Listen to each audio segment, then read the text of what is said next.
Good afternoon. I am pleased to provide you with an expanded overview of my ministry's initiatives as outlined for this legislative year. By now you've reviewed the throne speech and have seen that we have a very large number of ambitious and robust legislative items ahead of us. All of government's initiatives are with one aim in mind: to get Bermuda moving forward in the right direction and firmly back on track towards prosperity and social and economic equity for all Bermudians. For our part, the Ministry of Home Affairs will seek to achieve quite a bit in the next several months. This legislative year, you can expect to see the Ministry of Home Affairs introduce a Good Samaritan Act. The Good Samaritan Act is based on a proposal presented to the government by the Eliza Doolittle Society. It is intended to enable food providers such as restaurants, caterers, hotels, and bakeries to donate food which would otherwise be discarded without fear of legal ramifications to charities and organizations that provide food aid services to those in need. It is hoped that this act will encourage those in our community who have abundant resources to lend a helping hand to those who are struggling. I must say, I very much look forward to bringing forth this piece of legislation, as it is a clear demonstration of the good that can happen when we all work together in the spirit of giving and when we adhere to the philosophy of I am my brother's keeper.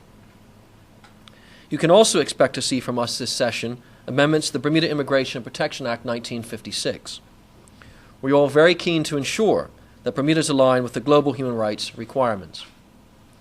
In keeping with our obligations under the European Convention on Human Rights, the path to citizenship that will be afforded those persons born to Bermudian parents or a single Bermudian parent will be defined. Children adopted by Bermudian parents will also fall under this category of being afforded citizenship. Also, the Immigration and Protection Act 1956 makes it clear that a permanent resident certificate holder who acquired a PRC under the provisions of Clause 31B in the Act cannot pass their residency rights on to their children. This provision has created a state of limbo and uncertainty for children born to those parents that need to be resolved for the sake of the individuals and children who are affected. Another area of immigration that we'll be looking at this year will be the concept of commercial immigration. We expect to engage the community in a robust discussion around global trends that are being employed to facilitate direct inward investment. You will know that stimulating the economy continues to be the mission of this government. Just last month, technical officers attended a summit in the United Kingdom to better understand the concept of commercial immigration and to review the various models that countries all around the globe are using to drive investment, create jobs, and stimulate hotel development. Models being used by close to 20 countries were presented and studied. These included St. Kitts, Antigua and Barbuda, Grenada, Malta, Mauritius, the United States, the United Kingdom, Canada, Singapore, Monaco, Portugal, Latvia, and many others. While there are varying views regarding the solutions needed to fix our sluggish economy, the general consensus is that the economic circumstances we're faced with are not abating anytime soon. Hence, innovative and bold ideas need to be explored, and commercial immigration is one such initiative that we are reviewing. Commercial immigration is an emerging global trend where countries are using creative methods of encouraging investment to create new jobs. So we hope to engage in a full, open, community-wide discussion with the public about this initiative and its potential benefits for Bermuda. We will also embark on a review of Bermuda's labor laws this legislative session. A tripartite committee representing unions, business, and government has now been formed with an aim to modernize and consolidate Bermuda labor laws. I plan to announce the members of the Labor Law Reform Committee at the tripartite retreat at the Fairmont Southampton that commences tomorrow and runs through Friday. The Labor Law Reform Committee will look at the role that labor laws play in job creation and retention and seek to introduce a system which is fair and more inclusive. 7 labor laws will potentially be impacted by the review, and it is our intent to solicit the assistance of the International Labour Organization as a part of the process. And finally, rounding out our throne speech initiatives is our intent to amend the Parliamentary Election Act 1978 to allow absentee balloting for travellers and students away in college and extend the days for advanced polling for travellers. Electoral reform is an ever-evolving process in democratic societies. The aim is to improve the responsiveness of electoral processes to public desires and expectations. Before I entertain questions regarding the throne speech, I'd like to say a few words about the Department of Workforce Development, which recently moved into its new location here at the site of the former Magistrates' Court.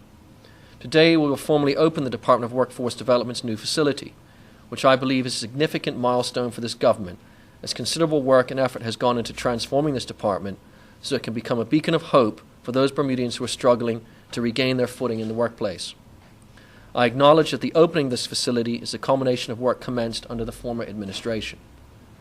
The realization of this facility, however, represents this government's platform promise to establish a national training center and assessment center.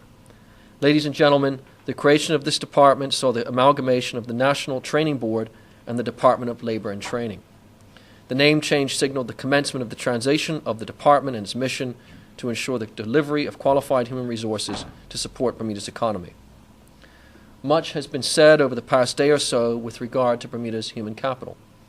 I can today confirm that the National Training Board is in the final stages of completing the National Training Plan. The plan will set out Bermuda's approach to the development of its human resources to ensure that we are producing qualified resources that are able to participate in the economy in a more meaningful way over the next 10 years. Ladies and gentlemen, another very exciting initiative which I am pleased about regarding the Department of Workforce Development is the creation of Phase 1 of our new Jobs Board, which is now in a live environment. It can be found by visiting www.bermudajobboard.bm. The Job Board is an online national employment database available to Bermudians seeking employment or changing career in a user-friendly and interactive manner. The main objective of this tool is to consolidate and centralize jobs available in the Bermuda market. We believe that the Bermuda Jobs Board will significantly enhance the job search process for the entire community. Prior to the end of the year, the new work permit policy will be rolled out, at which time employers will be required to advertise on the Jobs Board. To this end, many employers have started to post available jobs, and we encourage all employers to start posting jobs immediately so that they are well prepared in advance of the policy changes.